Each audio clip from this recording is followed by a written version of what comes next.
I never thought moving out of a neighborhood would lead to cops showing up at my doorstep, but that's exactly what happened. It was our last day in the HOA community, and honestly, my wife and I were just excited to finally be free from all the nitpicky rules, surprise inspections, and constant letters about trash bins and lawn height. We had the truck loaded, keys ready to turn in, and everything was going smooth until Karen showed up. You know the type, clipboard in hand, power tripping in broad daylight. She stood in the middle of the driveway with her phone already dialing before I could even say goodbye, apparently, according to her. Leaving the HOA without clearance was some kind of violation. She claimed we were evading our responsibilities and abandoning community duties. I almost laughed, thinking she was bluffing, but she wasn't. Minutes later, 2 patrol cars rolled up, lights on, sirens off, but not before one.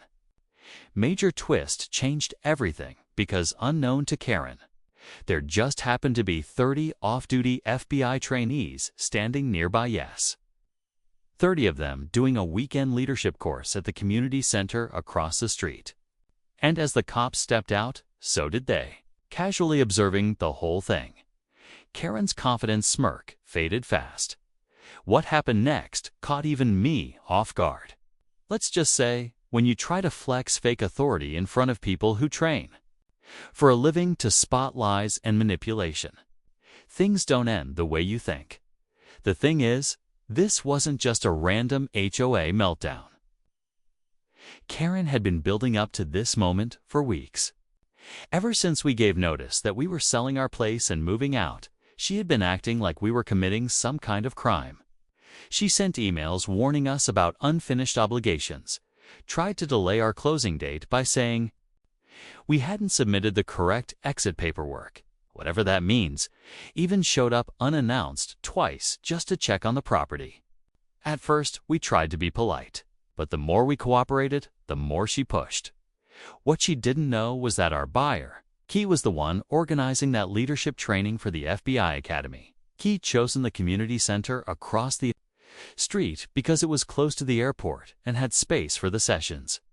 So when Karen called the cops that day, screaming about us fleeing responsibility, she didn't realize her audience included federal trainees watching every second, some even recording on their phones. As we stood by the moving truck, the cops approached us calmly, clearly confused. Karen rushed up behind them, pointing fingers and rattling off HOA nonsense like it was the law. But something about the way she kept glancing toward the FBI group, like she was realizing too late who was watching, made me pause. This wasn't just a power trip anymore. She was desperate. And when one of the FBI instructors finally stepped forward, everything shifted. The FBI instructor stepped forward slowly. Not aggressive, not confrontational, just calm and curious. He asked one of the officers what the complaint was about. The officer looked unsure and glanced at Karen, who immediately started in about community abandonment, unauthorized moving, and something about us tampering with common assets. None of it made sense. I could see the instructor raise an eyebrow, then turn back to the officer and ask, "Is there a law being broken here? Or is this just a civil HOA issue?" Karen's expression cracked for the first time. She tried to talk over him, but the instructor gently reminded her that unless someone was in danger or committing a crime, this wasn't something law enforcement needed to be involved in. The 2 patrol officers nodded, looking like they regretted even showing up. Meanwhile, a few of the FBI trainees were now openly filming, whispering to each other and taking notes like they were in a classroom. Which, technically, they were. Behind all of this, my wife was standing near the moving truck, watching everything unfold. She whispered to me that Karen had once bragged about having friends in high places on the HOA board. Now I started to wonder if this wasn't just about US leaving, maybe it was about setting an example. Maybe Karen didn't want anyone else in the neighborhood thinking they could walk away without a fight. But if that was the case, she picked the worst day and the worst crowd to stage her performance. Karen wasn't backing down. Her voice got louder, more frantic, like she was trying to convince herself she was still in control. She pointed at the clipboard she always carried and waved around some printed HOA documents like they were arrest warrants. "They're violating Article 4, she shouted, completely ignoring the fact that none of it held any legal weight. The FBI instructor calmly asked her if she was accusing us of a crime. Karen hesitated, then blurted out, "Yes. They're stealing HOA property." That stopped everyone. Even the officers looked taken aback. One asked, "What property exactly?" Karen pointed to a potted plant near the driveway, one we had bought and placed ourselves a year ago. That's when one of the FBI trainees muttered loud enough for others to hear, "You called the police over a plant." A few of the others laughed, but not in a mocking way, more in disbelief. The tension snapped for a second, but it wasn't over. Not even close.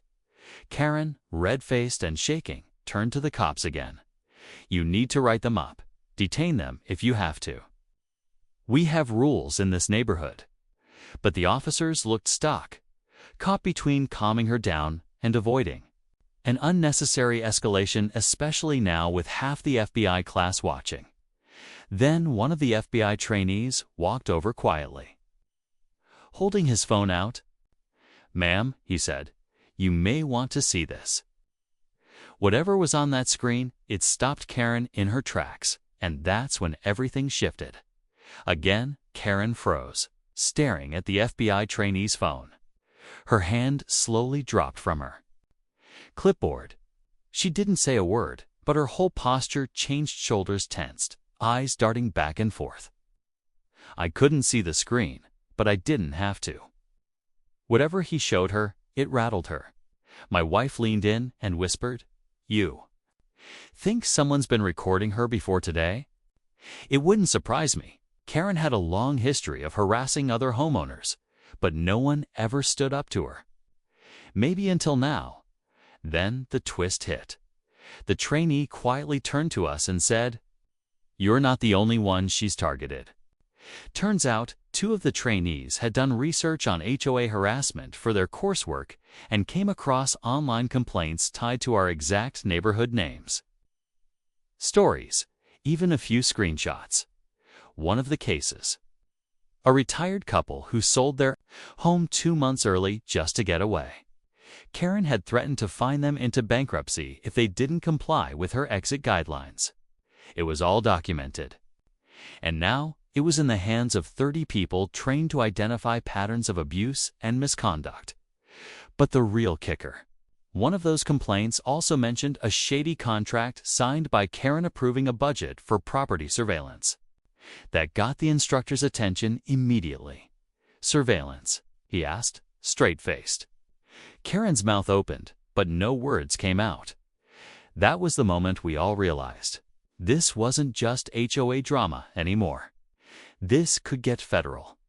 The moment the word surveillance came out, everything changed.